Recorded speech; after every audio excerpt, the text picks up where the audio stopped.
નમસ્કાર દર્શક મિત્રો, SS2 ન્યૂઝને સબસ્ક્રાઇબ કરો અને અમને ફેસબુક અને ઇન્સ્ટાગ્રામ પર ફોલો કરો.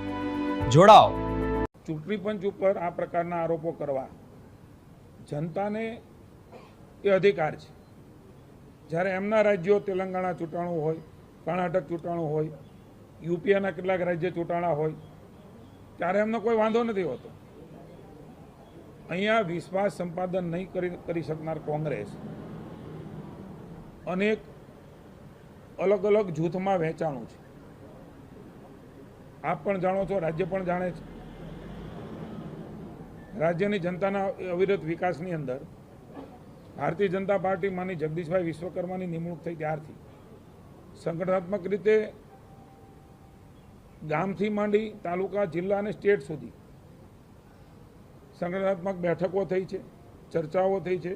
માનની ભૂપેન્દ્રભાઈ અને હર્ષભાઈના નેતૃત્વની સરકાર અવિરતપણે 365 દિવસ રાજ્યની જનતાની સુખાકારીના નિર્ણયો એ સતત લેતા આવ્યા છે. હું કોંગ્રેસને પૂછવા માગું છું, આપના પહેલા પણ કોંગ્રેસના એક પ્રમુખ હતા, આજે નવા પ્રમુખ છે, પોતાની ટીમ નથી બનાવી શક્યા. કેટલા વાદ વિવાદો હશે.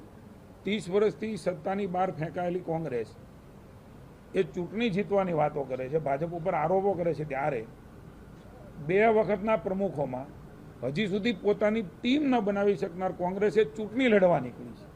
હું માનું છું કે તમામ રીતે ભાંગી ગયેલી છે, તમામ રીતે તૂટી ગયેલી છે. માત્ર વાતોમાં રહી અને લોકોને ભ્રમિત કરવા, ખોટું બોલવું, ભ્રમણા ફેલાવા, જૂઠાણા ફેલાવા, એ હંમેશા એમનું કામ રહ્યું છે.